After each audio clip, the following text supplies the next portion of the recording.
Assalamualaikum warahmatullahi wabarakatuh. Perkenalkan kami dari kelompok 4.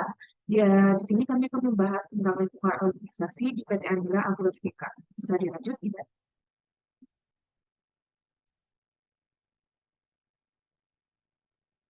Baik, sebelumnya saya izin perkenalan dulu. Saya Tani Pranasma selaku moderator hari ini. Di sini saya juga akan menjelaskan nama anggota di kelompok ini. Ada Muhammad Iqbal Sikrian, ada saya, lalu ada Titi Susanti, ada Natasha Putri Azrika, sama Azriel Almar, dan juga ada Lutfia Zamzami. Bisa dilanjut? Oke, baik. Kita akan lanjut ke tujuan dari PT Andira Agro Tbk ini, terus besar dalam bidang perkebunan, pertanian, dan juga agroindustri dengan mendapat suatu visi dan misi, yaitu yang pertama itu visinya untuk mengembangkan kelapa sawit sebagai dasar makanan dan komoditas yang dibutuhkan di industri tanaman lingkungan di masa depan.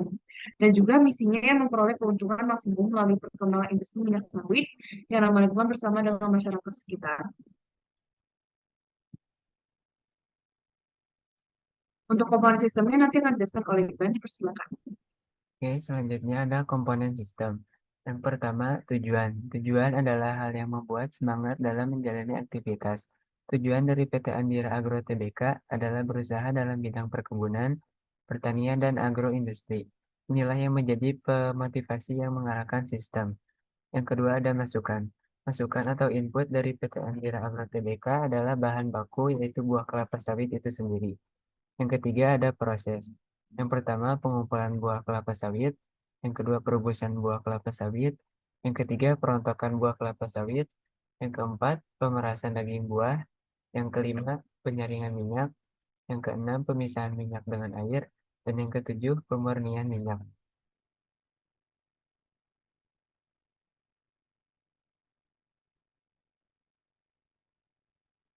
Yang keempat ada keluaran.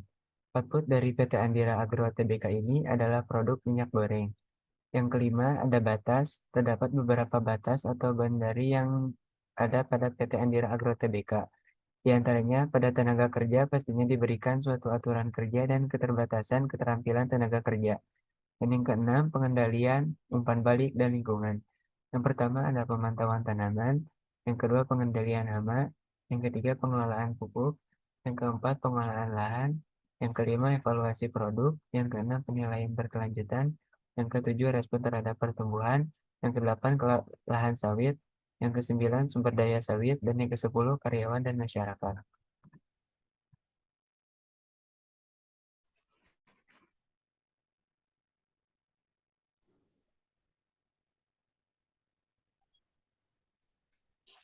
Baik, Oke, untuk saya lanjutkan. Ya, terima kasih. Yang selanjutnya adalah lingkungan organisasi internal dan eksternal. Lingkungan eksternal yaitu elemen yang berada di luar organisasi. Input dari PT ini sendiri. Yang pertama, buah kelapa sawit sebagai bahan baku, uang, modal, tenaga kerja, energi, dan mesin-mesin produksi. Kemudian outputnya, transformasi buah kelapa sawit menjadi produk minyak goreng.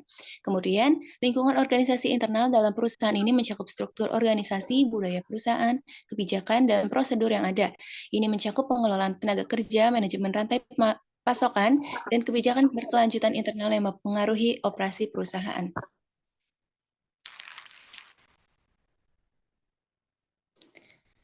Selanjutnya, terdapat pihak-pihak yang berkepentingan secara internal dan eksternal.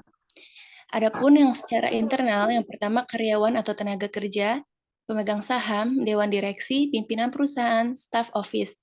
Yang kedua, secara eksternal, ada pelanggan, pemasok bahan baku, media, lembaga keuangan atau bank, supermarket, minimarket, warung, kelontong, dan juga pesaing.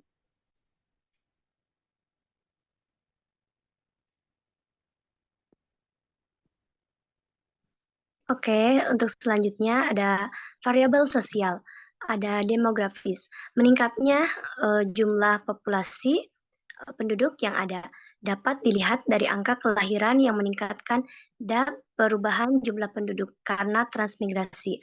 Urbanisasi juga mempengaruhi lingkungan tindakan pada variabel sosial.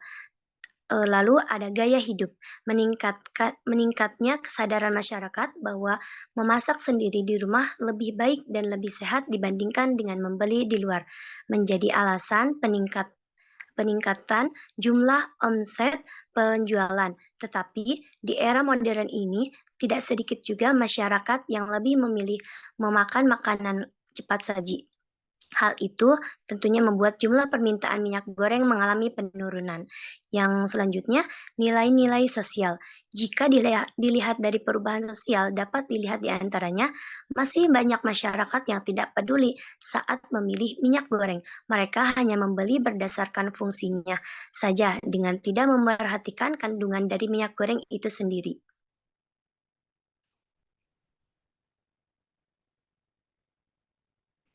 Lalu di variabel ekonomi, dari segi ekonomi, tak jarang saat permintaan sedang meningkat, tetapi harga dari pemasok sendiri itu sedang tinggi, maka mengakibatkan kurangnya pemaksimalan produksi atau peningkatan harga produk minyak goreng secara tiba-tiba sampai mempengaruhi daya beli masyarakat. Baik, selanjutnya. Selanjutnya ada variabel politik. Dari segi politik, pasti selalu menimbulkan dampak positif dan juga dampak negatif. Pembagian minyak goreng subsidi memang menyejahterakan masyarakat dan juga produsen minyak goreng karena membuat biaya produksi lebih murah. Tetapi hal negatif yang bisa terjadi adalah tidak meratanya distribusi minyak goreng dan sebagainya. Selanjutnya bisa dilanjut oleh Lutfia.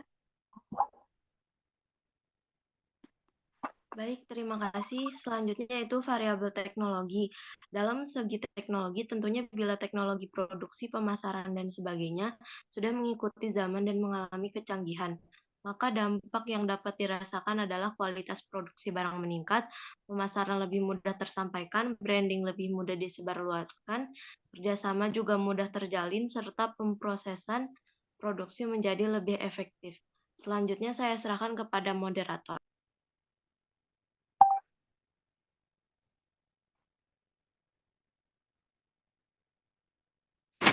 Itu aja dari kelompok kami, kurang lebihnya mohon maaf. Wassalamualaikum warahmatullahi wabarakatuh.